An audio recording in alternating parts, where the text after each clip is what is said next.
Hi, Reddit. I am Harper Blake, 28 years old, and until recently, I thought my life had hit rock bottom. Turns out, there was still room to dig.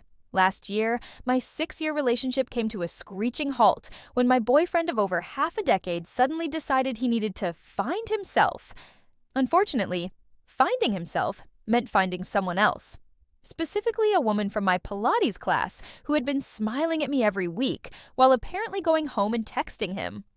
The betrayal was bad enough, but it was the smugness of it that really set me off.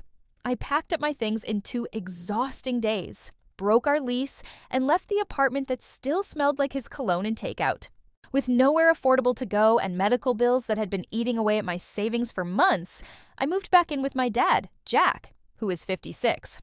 I told myself it would just be for a couple of months while I got my footing again. I have always been the dependable one in the family. When I was a kid, I would pack my own snacks on trips so I would not cost the family money. When my mom passed away, I helped my dad keep the house running and made sure my younger brother Mason, who is 23 now, survived despite his ability to forget how to use a microwave. I have always been the person who quietly absorbs responsibility without complaint. 4 years ago, Dad remarried a woman named Valerie, who is 51. If you need a mental image, think of someone who could accidentally spend $400 on scented candles and insist it was a sale. She had a way of dressing every situation up so that she always came out smelling like roses, even when she had stomped through a flower bed to get there. From the very beginning, she gravitated toward Mason more than me. I suppose it is easy to like the child who nods along to your stories and never challenges you, especially if he never notices your habit of ordering $150 cheese boards for guests, even though the only people in the house are us. When I moved in, I kept it minimal. I bought my own groceries. I cleaned up after myself. I worked full-time in marketing. I thought that would be enough to keep the peace. 2 weeks after moving in, Valerie appeared one morning with a neatly typed document stapled at the corner and handed it to me like she was passing down the Constitution. It was titled House Rules, and the first rule hit me like a slap. Pay half the mortgage, $1,150 a month. The second rule, walk her 3 schnauzers every morning at 6 a.m. sharp. The third, no guests without her written approval. I told her as calmly as I could that I could not afford $1,150 while paying off over $8,000 in medical debt, plus my car payment, insurance, and other bills. She smiled, but it was the kind of smile that felt like being looked down on from a great height, and said, "If you cannot contribute, maybe you should not be living here rent-free." Later, Dad let it slip that Valerie did not even pay her own half of the mortgage. He was covering it entirely because she was between careers, which in her case translated to full-time online shopping. That was the moment I decided that if she was going to treat me like a tenant, I was going to keep track of my contributions like one. I opened a spreadsheet and started logging every single expense I covered for the household. $460 in groceries, $210 for the electric bill, $60 for dog grooming, $80 for flea medication, $40 for their so-called sensitive stomach dog food, which, judging by how often they vomited on the carpet, was not doing its job. I added notes for the little things too, how she would borrow my laundry detergent and replace it with a generic brand that smelled like wet cardboard, or how she took my ground beef for her book club's casual dinner, and then acted surprised when I mentioned it. By the 4th month, my spreadsheet had crossed the $3,000 mark. That was when I remembered that Dad had once given me the login for the joint account he shared with Valerie, back when I was helping him with some online bill payments.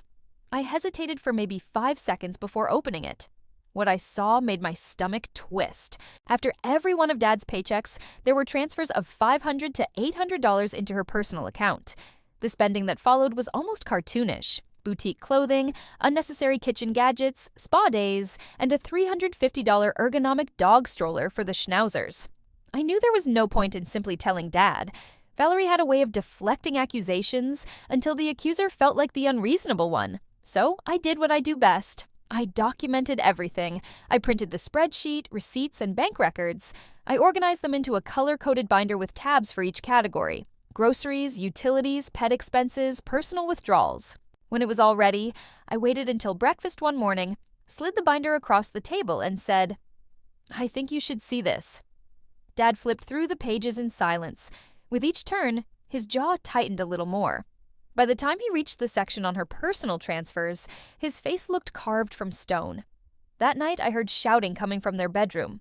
Not the sharp bickering I had overheard before, but a deep, sustained argument that went on for hours. 2 days later, Valerie was gone. So were the schnauzers. Dad would only say, "She's at her sister's for now," but the house felt completely different without her perfume in the hallway or the constant sound of little nails tapping on the hardwood floor. And that's where things escalated. A few days after Valerie left, the quiet in the house was almost eerie. No blaring speakerphone calls about business opportunities, no small dogs barking at shadows, no sharp perfume hanging in the air hours after she'd left a room. I had just started to think maybe she was staying gone when my phone buzzed with a message from her. She wanted to know if the dogs missed their mommy. I stared at the text for a solid minute, wondering if she was serious or just fishing for a reaction. In the end, I sent her a photo of the empty kibble container she'd left behind and the $812 vet bill from the time one of them had eaten half a throw pillow because she'd been too busy to crate them while she was out for the day. That night, Dad walked into the kitchen holding an envelope. Without a word, he handed me a check for $3,000, the exact total from my spreadsheet. He told me it was to pay me back for everything I had covered since moving in. Then he set down a stack of printed bank statements, the kind that are almost too heavy from the weight of the paper, and told me to take a look. I went through page after page of transactions, my stomach sinking lower each time I saw her name next to a transfer. In the last year alone, she had siphoned $22,000 from their savings account into her personal one. It turned out she hadn't just been bleeding the finances dry, she'd been poisoning the well socially, too. Aunt Cheryl, who lives across town and is the kind of person who remembers every perceived slight for decades, had apparently been getting a running commentary from Valerie. She had been telling her that I was freeloading, eating her food, and screaming at her over trivial things. According to Cheryl, the example Valerie gave was a time I had supposedly exploded because she ate the last of my $2 Greek yogurts. The truth? I had calmly explained that I meal prep 5 per week, 1 for each workday, and that I had been left without my Friday breakfast because she had taken the last one without asking. Cheryl has since dubbed the entire incident Yogurtgate, and I am fairly sure she will still be bringing it up at family gatherings in the year 2045. Reading through those statements and hearing what she had been saying about me was like having the curtain yanked back on the last 4 years. All the little digs, the cold shoulders, the moments where she turned Dad's attention away from me, it all lined up. The money was bad, but the way she had been steadily chipping away at my place in my own family was worse. Since then, Dad has been quieter than usual. Not sullen exactly, but deliberate. He's been making a lot of calls in the other room and keeping a manila folder by his recliner that he tucks away whenever I walk in. I have caught him going through old paperwork from before he and Valerie married, and I noticed the safe in his bedroom closet has been opened and relocked several times this week. He has not said much to me about her, but I can tell there is something brewing. Dad's been weirdly quiet, but I can tell he's planning something. A week after things had started to settle, I got an email from an address I did not recognize. It turned out to be Valerie's sister. She had written a 3-paragraph explanation of how Valerie's spending habits were a coping mechanism for the stress of a blended family. I sat there staring at the screen, trying to decide if she actually believed this or if she had been fed the same carefully crafted narrative everyone else had.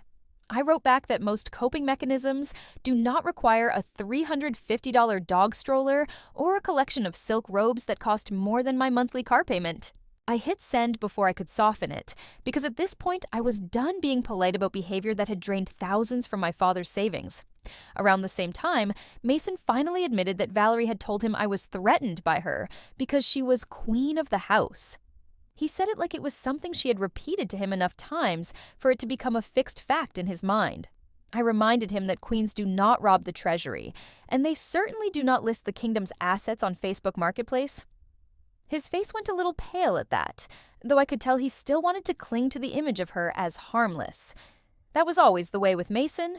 He could see someone holding a smoking gun and still tell himself it was probably a misunderstanding. Dad, on the other hand, had moved past the stage of hesitation. He officially filed for separation and immediately froze the joint account. I watched him make the call to the bank, his voice steady but edged with steel. Valerie responded a day later with a 14-paragraph email that read like a self-help blog written by someone who had never actually helped themselves. She went on about how love is priceless and money comes and goes, conveniently skipping over the fact that she was the one who had made the money go in the first place. Then came the moment that pushed this entire situation into surreal territory. Valerie accidentally sent out a screenshot clearly meant for someone else. It was a Facebook Marketplace listing for 3 rare schnauzers, $1,500 each, or best offer. The photo was unmistakable. The same 3 dogs that had been running around our living room for the last 4 years. The same ones she had insisted were our dogs. She was trying to sell them. The kicker? She did not even own them. The paperwork, the microchip registration, the vet records, all of it was in Dad's name. The fact that she had been trying to turn them into quick cash told me she was either desperate or confident enough to think she could get away with it. I was not sure which was worse. Dad's expression when he saw that listing was the kind of quiet fury I had only seen once before, when our old neighbor tried to claim part of our yard as his own. He did not shout. He did not pace. He simply closed the email, sat back in his chair, and stared at the wall like he was building a plan in his head, piece by piece. By the next morning, we were talking about it in hushed tones over coffee. We went over the logistics, who might have them, whether she had already sold one, how to prove ownership without giving her a chance to hide them. Every time I thought about those dogs in someone else's house, possibly confused and scared, my chest tightened. We decided it was not just about the money or the principle, it was about bringing them home. Dad and I are now in Operation Retrieve the Schnauzers mode. Victory, the Schnauzers are home. It took 2 tense weeks, a few strategic phone calls from Dad, and one awkward exchange with Valerie's sister, but they're back where they belong. The way it happened was almost anticlimactic. Valerie had been keeping them at her sister's condo, but the building board apparently decided to start enforcing their no pets rule. That meant her choices were suddenly limited. She tried, in her words, finding them a loving new family on Craigslist. But it turned out there wasn't exactly a rush of people willing to pay $1,500 each for what she had described as 3 purebred emotional support angels who also happened to bark at ceiling fans and occasionally eat household textiles. When no buyers appeared, her sister called Dad in a tone that was somewhere between annoyed and exhausted, explaining that the dogs had to go. Dad didn't hesitate. He drove over that same afternoon. The moment those 3 hit the threshold of our house, they acted like they'd just come back from an extended vacation in a war zone. 2 of them immediately flopped onto the couch, while the third, the smallest, planted himself on Dad's recliner like a tiny retired mob boss surveying his territory. It was as if they'd decided they'd had enough of instability and were settling in for good. Having them back has changed the energy in the house. There's noise again, but it's the kind that feels alive. Toenails clicking across the hardwood, the low huff of a dog sighing in his sleep, the occasional yip when someone walks by the front window. They've been following me from room to room, curling up at my feet while I work, and sitting expectantly near the fridge, as if they've already retrained me to their snack schedule. It's impossible not to feel protective over them now, knowing how close they came to being sold to strangers. But the tension isn't over. Twice last week, Valerie's car rolled slowly past the house, the kind of drive-by where you can tell the person is looking just a little too hard. Once, she actually parked 2 houses down and sat there for over half an hour. Mason is convinced she's trying to make sure we aren't mistreating the dogs, which is laughable considering her track record. My suspicion is different. I think she's watching to see what's still in the house, what she might claim was hers, or what she could take back without anyone noticing. Dad has noticed too, and he's not interested in letting this drag on. Over dinner a few nights ago, he told me he's decided to sell the house. Part of it is practical. It's too big for just us, and after everything with Valerie, he wants a fresh start somewhere she's less likely to haunt. The other part is strategic. If she's hoping to swoop in and reclaim anything, she's going to find the entire property gone before she gets the chance. Then he told me something I didn't expect. He's been thinking about downsizing to a smaller place. And when he does, he wants to put my name on the deed alongside his. His reasoning was blunt, but it hit me harder than I expected. His exact words: "You've done more for this home than my last wife ever did." The divorce is final, but the chaos didn't magically vanish with the signed papers. Valerie walked away with some furniture and $10,000 from the settlement, which was far less than the absurd number she'd been angling for. She had argued for half the house's equity, spousal support, and some vague emotional damages claim. But the paperwork and her own bank records worked against her. Within days of the settlement, she was back online, this time with a GoFundMe titled "Starting Over After Emotional Abuse." I wish I were exaggerating, but she set the goal at $50,000 and wrote a melodramatic description about how she had been forced out with only a fraction of what she was owed after years of emotional neglect. The photos she used were cropped in just such a way that anyone unfamiliar with the situation might think she had been living in a cramped, dim apartment instead of a 4-bedroom house she barely cleaned. The kicker, so far, she's raised $65. I checked the donations out of morbid curiosity, and 2 of them were obviously her own burner accounts, each with vague comments like "stay strong" and "you deserve better." One was donated under the name V. Marie, which would have been a clever alias if her middle name weren't literally Marie. Meanwhile, I put my own money to better use. That $3,000 reimbursement from Dad, the one that matched my spreadsheet total, went straight toward knocking out half my medical debt. For the first time in a long time, I felt like I could breathe without the weight of a looming payment plan pressing down on me. Then, because I believe in rewarding survival with small luxuries, I bought a $400 espresso machine I had been eyeing for months. It now sits proudly in my kitchen, gleaming like a trophy every morning when I make coffee that tastes far better than anything Valerie's organic beans ever produced. Last week, I officially moved into my own apartment. It's smaller than the house, but it's mine, and the quiet is the good kind. No passive-aggressive sighs, no early morning typed house rules list sliding across the counter. I still visit Dad often, especially because the schnauzers have become firmly convinced that I am part of their pack. When I walk through the door, they launch themselves at me like furry missiles, then immediately flop over for belly rubs. Last night, I was over at Dad's for pizza night, our unofficial tradition that survived both the bad years and the divorce. At one point, he set down his slice, looked at me with that steady, no-nonsense expression he gets when he's being serious, and told me, "You saved me, Harp." If you hadn't tracked everything, I'd still be in the dark. I didn't know what to say to that, so I just told him I was glad I could help. But inside, I felt the kind of quiet satisfaction that comes from knowing the work you did mattered. And then, because life has an impeccable sense of humor, I ran into Valerie at Target earlier today. I was grabbing paper towels when I saw her in the pet aisle, tossing a bag of off-brand dog treats into her cart. For a second, I thought I had imagined it. But no, there she was, buying snacks for dogs she no longer had. She noticed me, her mouth tightening just slightly, and I walked right past her without a word. The only thought in my head was that while she was buying treats for imaginary pets, the schnauzers were at home with me, sprawled on the couch, farting into the cushions like tiny, satisfied royalty. The best part? Next week, Dad closes on the new house, and guess whose name is officially going on the deed? 2 months after that last awkward run-in with Valerie at Target, I really thought the whole saga had finally burned itself out. Dad's new house had closed without incident. My name was printed right there on the deed, and the schnauzers had fully transitioned from nervous rescue mode to spoiled retirees with staff. My own life had slipped into a peaceful rhythm. Quiet mornings in my apartment, cappuccinos hissing from my prized espresso machine, the occasional weekend trip, and the only drama I encountered came from my friend group when trivia night got too competitive and someone challenged a question about 80s movie soundtracks. Then came the morning that shattered the calm. My phone rang at 7:12 a.m., early enough that my stomach dropped before I even saw the name. I answered expecting bad news, but Dad's voice was somewhere between baffled and annoyed. He told me he thought Valerie had just tried to sign for a package at his old house. That house now belonged to a retired couple named Dan and Margie, who had only been there for a few weeks.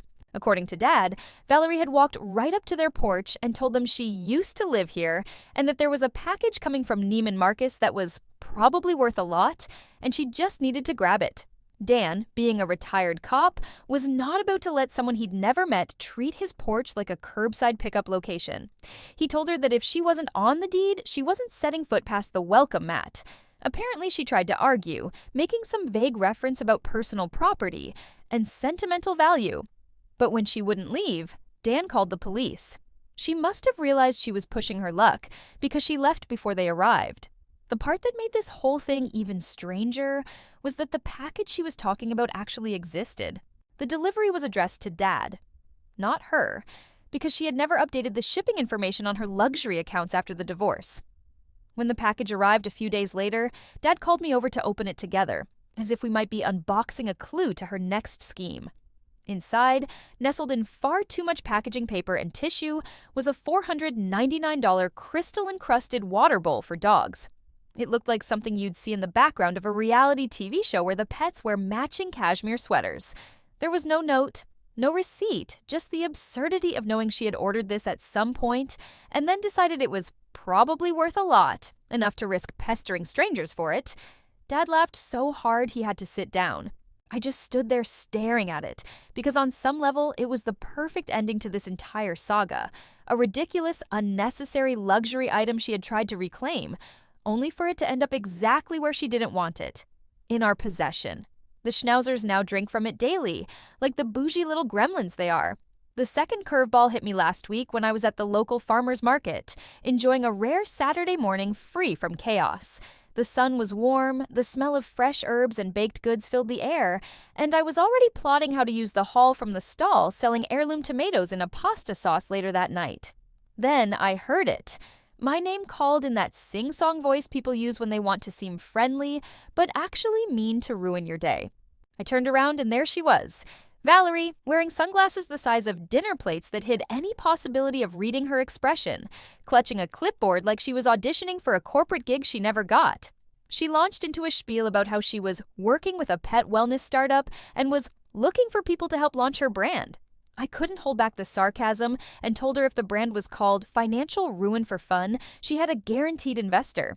She didn't laugh, not even a smirk. Instead, she pressed on, trying to pitch me on investing in her company, which apparently sold essential oil diffusers designed specifically for canine emotional alignment. The ridiculousness of the product made my eyes roll so hard I was afraid they might get stuck. I told her the only thing emotionally aligned in my life were the 3 schnauzers currently napping in air-conditioned comfort at Dad's place, living like spoiled royalty thanks to her poor choices. She huffed and walked away, muttering something about how people with vision get mocked until they're successful. The sheer audacity of it made me shake my head. Later that day, Dad sent me a screenshot from the HOA Facebook group for his old neighborhood. Someone had spotted Valerie going through the recycling bins, apparently looking for packing materials. The neighbors were amused but also a little creeped out by how persistent she was. If there's ever a documentary made about her, I'm pretty sure the title will be Valerie, the Woman Who Wouldn't Leave.